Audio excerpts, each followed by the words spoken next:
El día del velorio en Guadalajara, todavía lo recuerdo como si las paredes hubieran guardado el eco de cada suspiro.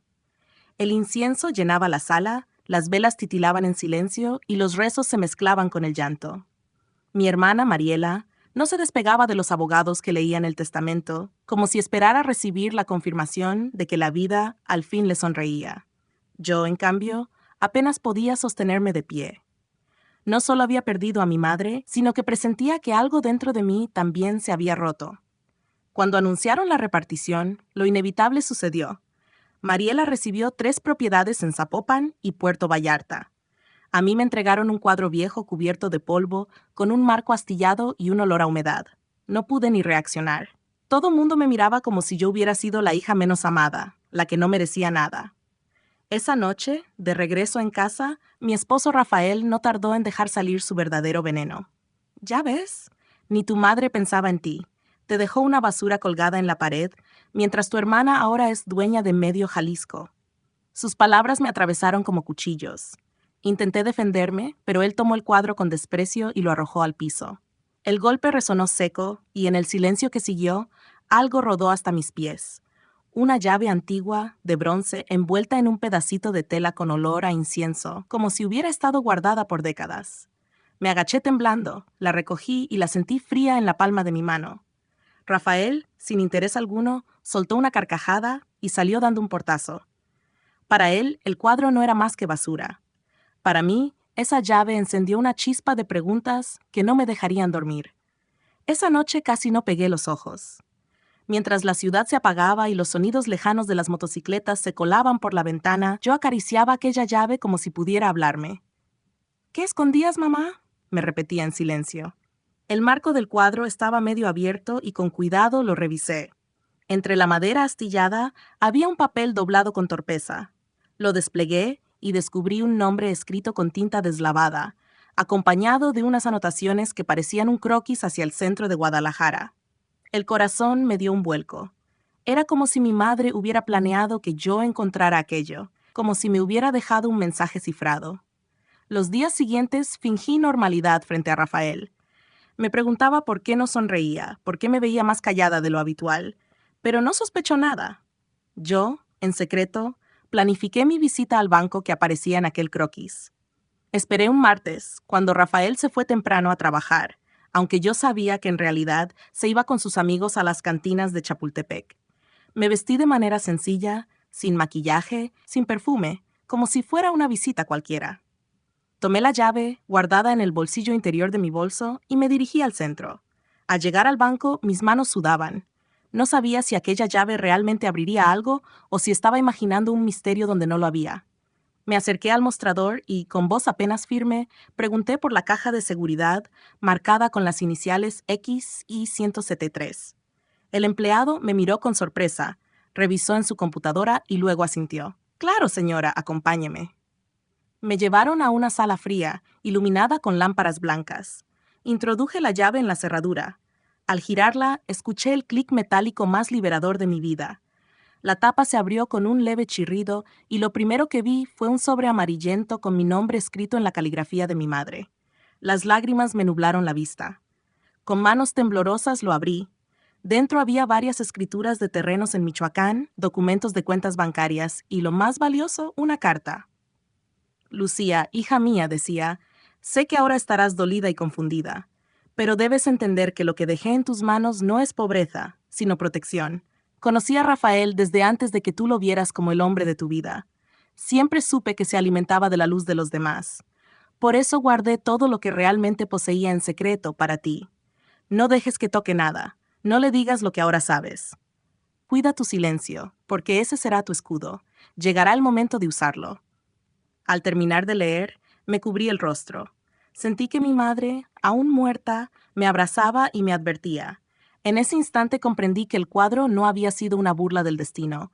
Era la puerta hacia la verdad. Guardé cada documento en el bolso y salí del banco con la sensación de que el mundo se había puesto del revés. Afuera, Guadalajara seguía con su bullicio de camiones, vendedores de tacos y el sol ardiente. Nadie sospechaba que yo acababa de descubrir un secreto capaz de cambiar mi vida. Caminé despacio hacia la parada, repitiéndome la última frase de la carta. Tu silencio será tu escudo. Los días después de haber abierto la caja fuerte se convirtieron en un teatro silencioso. Yo fingía ser la misma esposa resignada de siempre, la que soportaba los comentarios hirientes de Rafael, la que le servía la cena aunque llegara oliendo a tequila y perfume barato. Pero por dentro, cada palabra de la carta de mi madre me ardía como una orden. No dejes que toque nada. Cuida tu silencio. Y eso hice. Guardé silencio. Aprendí a mirar sin reaccionar, a escuchar sin contestar. Rafael pensaba que yo estaba deprimida, que me había rendido. Pero en realidad, cada día que pasaba era un día en que mi escudo se hacía más fuerte. Rafael empezó a mostrarse más arrogante que nunca. Un viernes llegó a casa con un reloj de lujo, diciendo que lo había comprado con los ahorros de toda la vida. Yo sabía que eso era mentira. En la cuenta conjunta apenas quedaban unos cuantos miles de pesos. Guardé el recibo que encontré en la bolsa de la tienda. Lo doblé con cuidado y lo escondí entre las páginas de un libro en mi buró. Un mes después comenzaron los viajes. Supuestamente eran viajes de negocios a Monterrey. Yo lo veía salir con maletas nuevas y camisas que jamás usaba conmigo. Lo que él no sabía era que yo había activado las notificaciones electrónicas de la tarjeta. Cada cargo en hoteles de Puerto Vallarta y Cancún me llegaba directo al celular. Cada vez que aparecía el nombre de un resort, yo hacía captura de pantalla y la guardaba en una carpeta secreta. No faltaron las joyas. Un día encontré en la cajuela del carro una bolsa con un collar de oro y unos aretes que jamás me regaló. Cuando le pregunté, improvisó que eran para una prima que se iba a casar. Sonreí y fingí creerle. Pero esa misma noche, mientras él roncaba, tomé fotos del collar, de la factura y hasta del ticket de estacionamiento del centro comercial. Lo más doloroso no eran las mentiras, sino la manera en que me trataba. Su tono cambió. Ya no era el esposo distante, sino un verdugo condescendiente. Me decía frases como, «Deberías agradecer que todavía estoy contigo. Sin mí no vales nada». Y yo bajaba la mirada apretando los dientes, jurándome que un día se tragaría cada palabra. Una tarde, al limpiar su escritorio, descubrí una carpeta oculta bajo un doble fondo. Dentro había extractos bancarios con transferencias a nombre de una mujer llamada Verónica, cuentas en dólares, movimientos en fechas que coincidían con sus supuestos viajes de trabajo. Tomé fotos de todo con la cámara del celular. Mi corazón latía tan fuerte que temía que me descubriera, pero él estaba ocupado gritándole al televisor mientras veía un partido de Chivas. Con el tiempo, el patrón se volvió tan claro que casi parecía un guión. Él gastaba, yo documentaba. Él mentía, yo acumulaba pruebas. Me volví una experta en disimular. Cuando me preguntaba por qué estaba tan callada, yo sonreía débilmente y le decía, «Es que extraño mucho a mi mamá». Y él, creyéndose superior, soltaba un, «Ya supéralo. La vida sigue». Pero en el fondo, lo que seguía era mi estrategia. Un día decidí dar el primer paso. Pedí una cita con una abogada en la Ciudad de México, recomendada por una amiga de confianza. No quería arriesgarme con alguien de Guadalajara, donde Rafael tenía conocidos. Tomé un camión nocturno y llegué a la capital con los documentos escondidos en una carpeta simple, como si fueran apuntes de universidad. La abogada, una mujer de mirada firme llamada Jimena, hojeó cada papel con paciencia quirúrgica. Cuando terminó, levantó la vista y me dijo, «Lucía, lo que tienes aquí es suficiente para empezar una guerra y ganarla». Sentí un escalofrío. Era la primera vez que alguien me confirmaba que no estaba loca, que mis sospechas tenían peso. Jimena me explicó que lo ideal era esperar, dejar que Rafael se hundiera más, que gastara más, que su arrogancia lo cegara. Mientras tanto, ella me enseñaría cómo organizar las pruebas, cómo guardarlas de manera legalmente válida. Regresé a Guadalajara con un plan. A partir de entonces, cada recibo, cada notificación, cada conversación en WhatsApp que lograba fotografiar era una bala más en la recámara. Yo me mantenía en silencio, actuando como la esposa derrotada que él quería ver. Pero por dentro, cada día que pasaba, me convertía en una mujer distinta, más fuerte, más calculadora. La tensión en casa se volvió insoportable. Rafael empezó a llegar cada vez más tarde, con olor a ron y tabaco. Una noche incluso me gritó, si no fuera por él, estaría viviendo en la miseria con un cuadro apolillado. Yo lo miré a los ojos, por primera vez en semanas, y en silencio pensé, no tienes idea de lo que mi madre me dejó. No sabes que tu final ya comenzó. Mientras tanto, la llave de bronce seguía guardada en mi bolso como un amuleto. Cada vez que la tocaba, recordaba las palabras de la carta. Tu silencio será tu escudo. Y me repetía, paciencia, Lucía, paciencia. El momento adecuado llegará. Y llegó más rápido de lo que esperaba. Una mañana encontré en su saco un recibo de un anticipo para comprar un terreno, a nombre de Verónica. Era la prueba definitiva de que no solo me engañaba, sino que intentaba desviar recursos de nuestra vida para construir una con ella. Esa tarde, con las manos firmes, añadí el recibo a mi carpeta secreta. Ya no me temblaban los dedos. Sabía que el día del ajuste de cuentas estaba cada vez más cerca. El día en que decidí mover mi primera pieza amaneció soleado, pero dentro de mí todo era tormenta. Habían pasado meses desde la muerte de mi madre, y aunque en apariencia seguía siendo la esposa derrotada de siempre, en realidad ya tenía un arsenal completo de pruebas.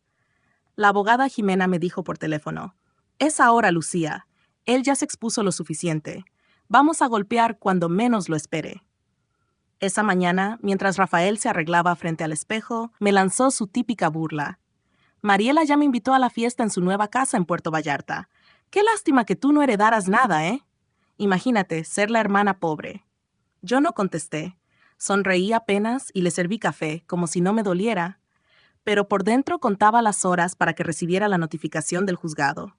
2 días después, mientras desayunaba con su arrogancia de siempre, un notificador judicial tocó la puerta. Rafael abrió, confiado. Al leer el sobre, soltó una carcajada. ¿Divorcio? ¿Juicio? Lucía, estás loca. Todo lo que tenemos es mío también. No puedes ganar. Yo lo miré con calma y respondí, ya veremos. En el tribunal de Guadalajara, el ambiente olía a papeles viejos y nervios. Rafael llegó con un abogado barato, convencido de que sería un trámite fácil. Pero cuando Jimena desplegó las carpetas y comenzó a hablar, todo cambió.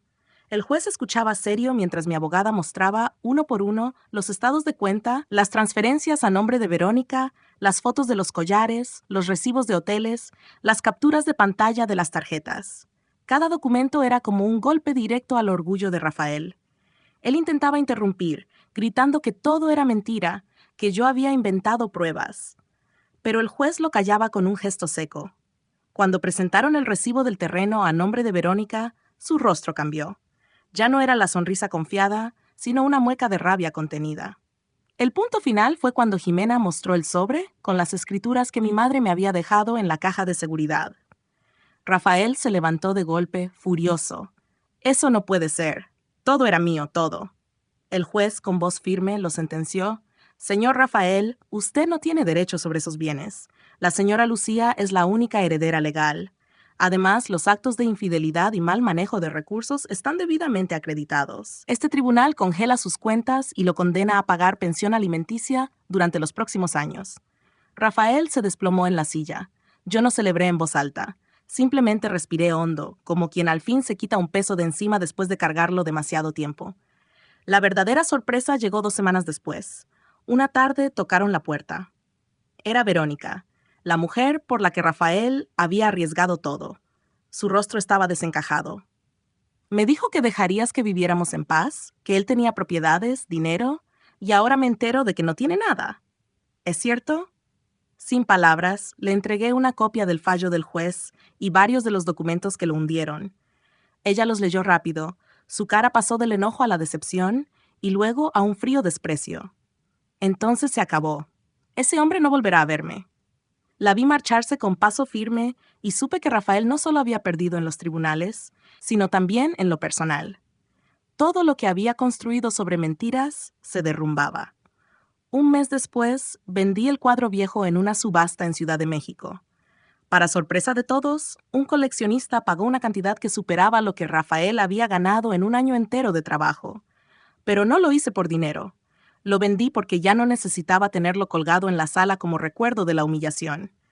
Lo único que guardé fue la llave de bronce. Esa llave que cayó al suelo el día que Rafael rompió el cuadro con desprecio. La llevo conmigo en el bolso, no como trofeo, sino como recordatorio. Hoy, cuando me preguntan si pienso en Rafael, digo que no. No porque lo haya olvidado, sino porque su historia ya terminó. No tengo por qué repasar escenas de un capítulo cerrado. Todo lo que recuerdo con nitidez es el momento en que salí del juzgado con la carta de mi madre en la bolsa y la certeza de que mi futuro me pertenecía otra vez. Mi madre no me heredó un cuadro viejo, me heredó la libertad. Y aprendí que la justicia no siempre se grita en voz alta. A veces es apenas el clic suave de una cerradura que se abre en tu mano, dándote de vuelta la vida que alguien quiso arrebatarte.